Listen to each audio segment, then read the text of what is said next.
Salam sejahtera murid-murid.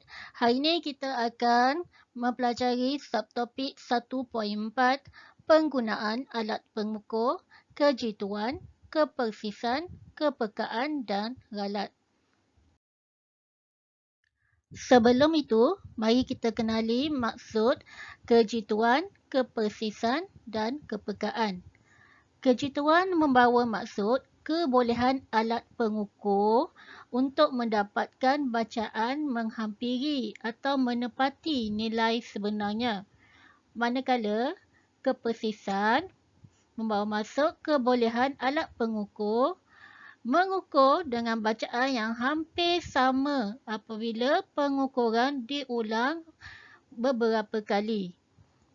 Manakala kepekaan pula kebolehan alat pengukur mengesan perubahan kecil sesuatu kuantiti yang diukur. Penggunaan alat pengukur yang betul. Okey, kita lihat dulu mengukur panjang. Panjang ialah jarak di antara dua titik. Okey, unit SI panjang ialah meter dengan simbol M huruf kecil. Panjang juga boleh diukur dalam milimeter, sentimeter atau kilometer bergantung kepada jarak yang hendak diukur.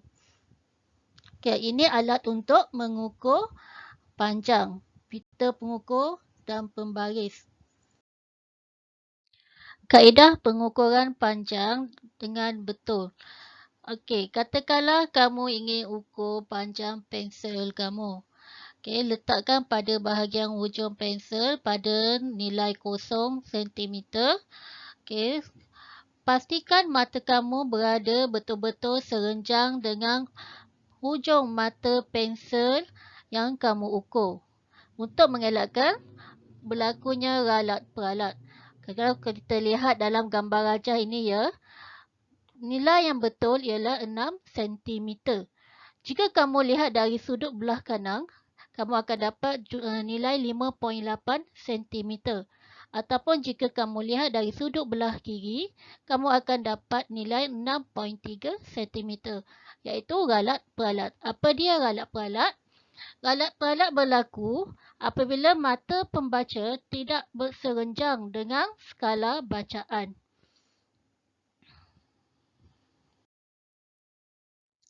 Yang kedua, alat pengukuran jisim. Alat untuk mengukur jisim ialah neraca tuas dan neraca tiga alur. Jisim merupakan kuantiti jirim yang terkandung di dalamnya. Unit SI bagi jisim ialah kilogram. Alat pengukuran bagi masa. Alat untuk mengukur masa ialah jam randik. Okay, unit SI bagi masa ialah saat. Selain itu, kamu boleh gunakan unit lain seperti minit, jam, hari, bulan, tahun, dekad dan sebagainya bergantung kepada tempoh yang hendak diukur. Okay, jika kamu lihat jam randik di sebelah, okay, jam randik ini memiliki gelang dan ada butang di sini untuk ditekan bagi mula, henti dan juga kita set semula waktu kepada nilai kosong. Okay, jam randik dapat mengukur tempoh masa dengan kejituan 0.1 saat atau 0.2 saat. Okay, kalau kita lihat nilai di sini, waktu tempoh yang dirakam oleh jam randik ini ialah 9 saat. Suhu merupakan darjah kepanasan atau kesejukan sesuatu objek. Unit SI bagi suhu ialah Kelvin. Walau bagaimanapun murid-murid, biasanya kita menggunakan darjah Celsius bagi unit ukuran suhu dalam kehidupan. Alat pengukuran arus elektrik.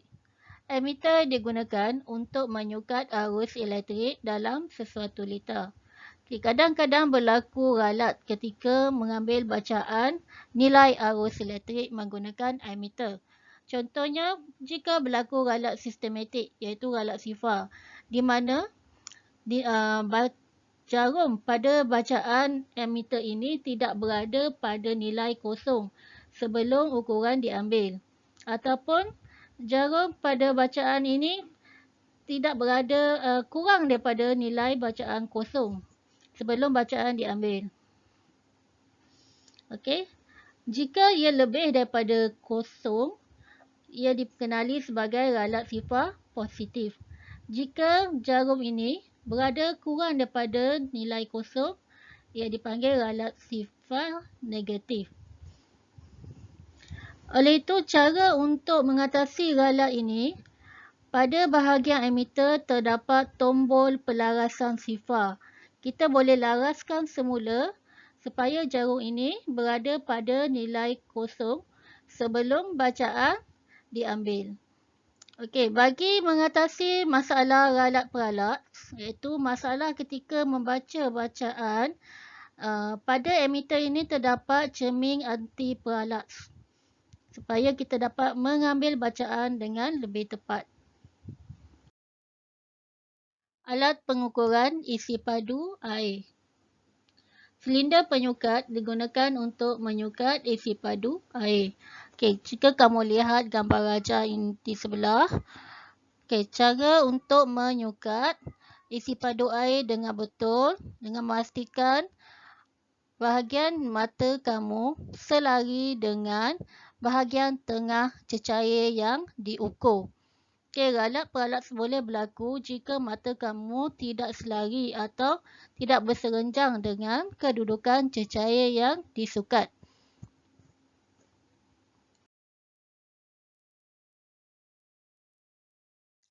Baiklah murid-murid, sekarang kita lihat penggunaan alat pengukur yang lebih jitu. Alat pengukuran panjang angkuk vernier. Angkuk vernier digunakan untuk mengukur ketebalan atau diameter luar, diameter dalam dan kedalaman sesuatu objek. Bahagian terkecil bacaan angkuk vernier ialah 0.01 cm atau 0.1 mm. Oleh itu, angkuk vernier ini lebih jitu berbanding dengan pembaris yang hanya dapat mengukur bacaan terkecil sehingga 0.1 cm sahaja atau 1 mm. Angkuk vernier mengandungi dua skala, skala utama dan skala vernier. Okey, cara untuk mengukur menggunakan angkuk vernier, seperti yang cikgu beritahu tadi, angkuk vernier mempunyai dua jenis skala, skala utama dan skala vernier. Okey, jika kamu mengukur objek bulat seperti ini, okay, kita lihat bacaan di sini. Nilai sebelum kosong pada skala vernier ialah 3.2 cm pada skala utama. Jadi 3.2 kosong. Okey, untuk skala vernier pula, kita lihat gaisan selari antara skala vernier dengan skala utama terletak pada 0.02 di sini. Okey, 0.12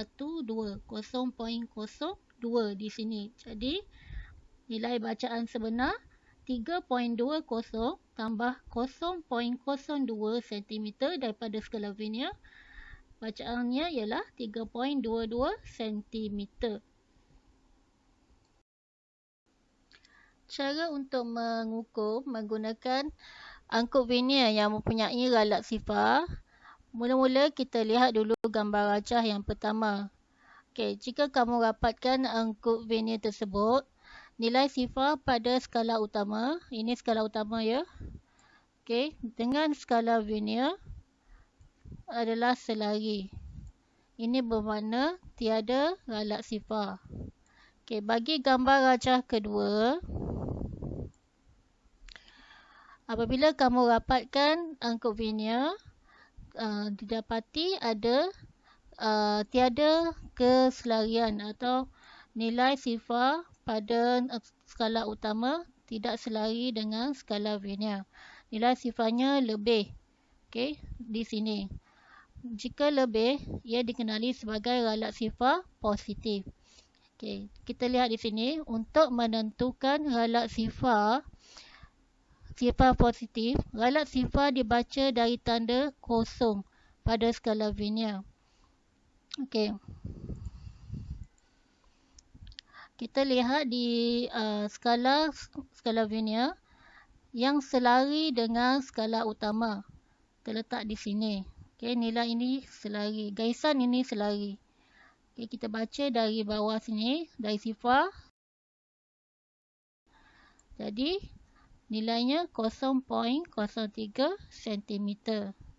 Okey, bagi gambar rajah ketiga, apabila kita rapatkan angkub Vernier, nilai sifar pada skala Vernier lebih daripada skala utama.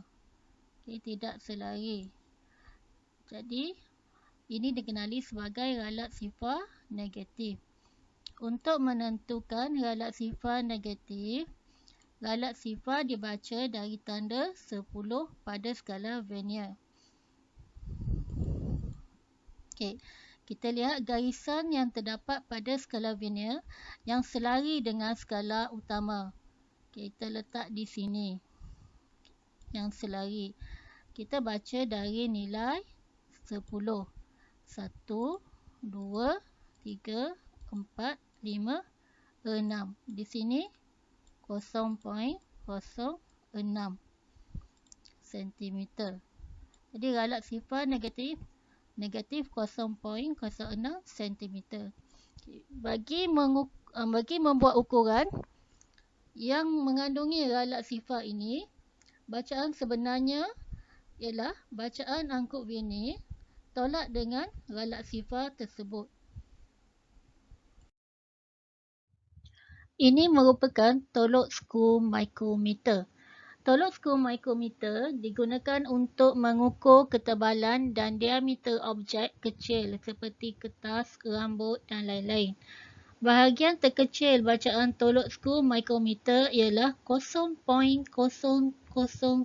cm atau 0.01 mm. Oleh itu, tolok skru mikrometer adalah lebih jitu daripada angkub Vernier dan pembaris. Cara mengukur menggunakan tolok skru mikrometer. Okey, kita lihat gambar rajah di sini.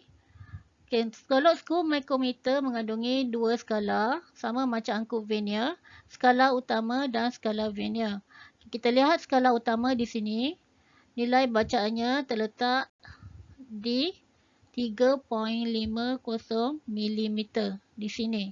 Okey, kemudian kita lihat garisan skala utama ni yang selari dengan skala Vernier.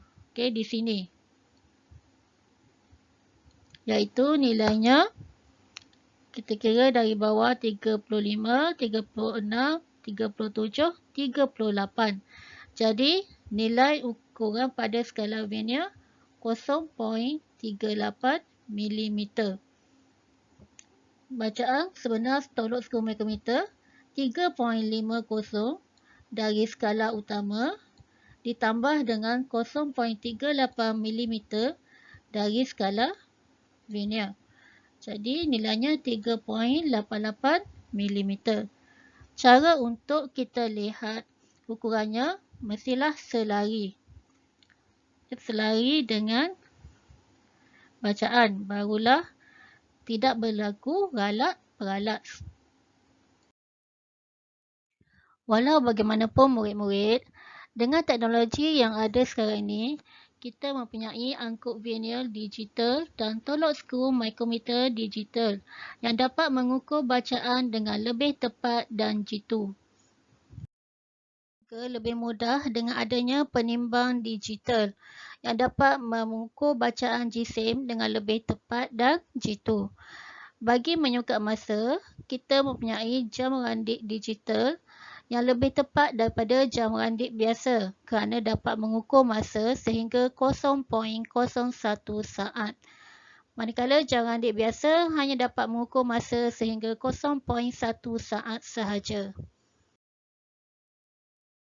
Di klinik-klinik sekarang, Pengamal perubatan menggunakan termometer digital. Termometer digital dapat memberikan bacaan suhu dengan lebih tepat dan jitu kerana dapat menyukat suhu sehingga 0.1 darjah Celsius. Bagi menyukat arus elektrik, kita ada ammeter digital. Ammeter digital memberikan bacaan arus elektrik dengan lebih tepat dan jitu kerana dapat menyukat arus elektrik sehingga 0.01 ampere. Okey, bagaimanakah cara untuk mengurangkan ralat sistematik dan ralat rawak? Ralat terbahagi kepada dua, iaitu ralat sistematik dan ralat rawak. Ralat sistematik ialah ralat yang malar pada sesuatu alat pengukur yang diperoleh setiap kali pengukuran. Okey, contohnya jika berlaku ralat sifar ataupun kerana alat pengukur yang tidak jitu. Okey, cara untuk mengatasi masalah ini, kita perlu kendalikan eksperimen dengan berhati-hati. Yang kedua, kita perlu mengulangi eksperimen tersebut dengan menggunakan alat pengukur yang berbeza. Bagi ralat rawak, ia berlaku kerana ketidakpastian pengukuran yang disebabkan oleh pemerhati semasa membuat pengukuran. Okey, contohnya berlaku ralat ataupun kecerobohan pemerhati semasa mengambil bacaan dan juga kerana salah teknik. Cara untuk mengatasinya, kita boleh mengurangkan ralat dengan mengambil bacaan ukuran untuk beberapa kali dan mengambil nilai bacaan purata. Okey, untuk mengurangkan kesan ralat peralat pula, mata pemerhati hendaklah berserenjang dengan skala alat pengukur.